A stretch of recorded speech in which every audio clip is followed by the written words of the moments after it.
Assalamualaikum warahmatullahi wabarakatuh. Kapan engkau akan memulai perjalanan panjang itu ke dalam dirimu? Jalaluddin Rumi. Sudah saatnya kita untuk memulai perjalanan panjang menuju diri sendiri. Sebab perjalanan menuju diri sendiri sangatlah jauh, sejauh antara akal dan hati. Oleh karenanya, mari kita siapkan bekal-bekalnya terlebih dahulu. Maksud dari perjalanan ini adalah mengenal diri sendiri. Sebab tanpa mengenal diri sendiri, mustahil mengenal Tuhannya. Banyaknya orang yang tidak mengenal Tuhan, itu lantaran tidak pernah melakukan perjalanan panjang menuju diri sendiri, untuk mengenal diri sendiri. Perjalanan kita yang panjang ini, kita mulai dari sebuah pertanyaan, siapakah manusia? Manusia yang tak mampu menjelaskan dirinya, hidupnya akan selalu kebingungan. Bahkan, ia tak bisa membedakan dirinya dengan makhluk-makhluk lain, seperti binatang dan tumbuhan.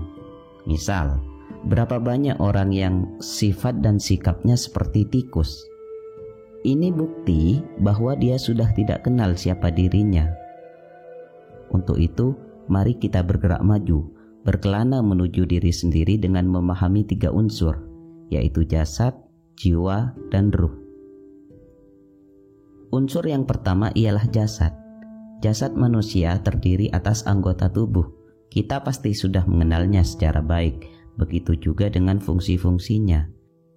Namun, cobalah kenali lebih jauh tentang proses penciptaan jasad.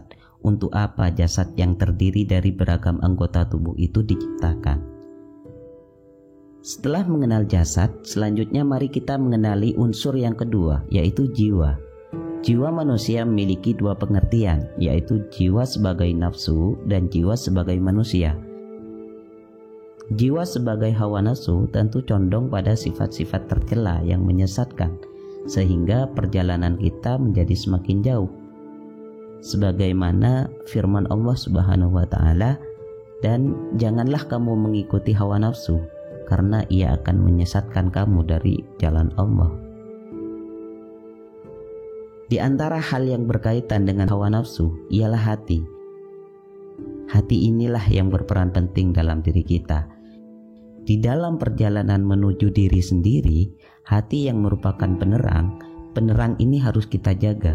Dan jangan sampai hati yang berfungsi sebagai penerang ini mati. Nah, jiwa sebagai hawa nafsu tentu saja berbeda dengan jiwa sebagai manusia. Jiwa sebagai manusia ini telah berada di ambang perjalanan. Ia telah mengerti secara baik perihal nilai-nilai kehidupan. Jiwa manusia akan menjadi jiwa yang tenang ketika semakin dekat dengan tujuannya. Unsur ketiga pada manusia ialah ruh. Ruh mempunyai 2 arah pengertian, yaitu sebagai nyawa dan sebagai sesuatu yang halus. Ruh sebagai nyawa berfungsi sebagai penopang kehidupan jasad. Apabila ruh, nyawa diambil, maka jasad akan mati. Dalam perjalanan menuju diri sendiri, syarat untuk sampai pada tujuan adalah tidak mati terlebih dahulu.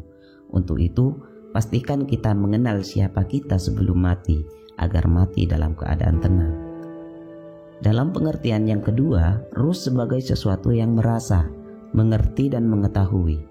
Ruh yang seperti ini adalah ruh yang halus, yang hatinya baik, begitu juga dengan jasadnya. Sebab ruh ini telah sampai dan disucikan oleh Allah Subhanahu wa Ta'ala, sehingga ia bercahaya dan sampailah ia pada tujuan yang sebenar-benar tujuan, yaitu Allah Subhanahu wa Ta'ala. Untuk itu, mari kenali diri kita sendiri, lakukan perjalanan, jangan hanya diam. Jalaluddin Rumi juga pernah mengatakan, segala sesuatu di alam semesta ini ada di dalam dirimu, tanyakan semuanya itu dari dirimu. Pembahasan ini tentu belum selesai, ada banyak hal penting yang terlewatkan, karena begitulah perjalanan panjang dalam menuju diri sendiri. Baik, kurang lebihnya mohon maaf. Wassalamualaikum warahmatullahi wabarakatuh.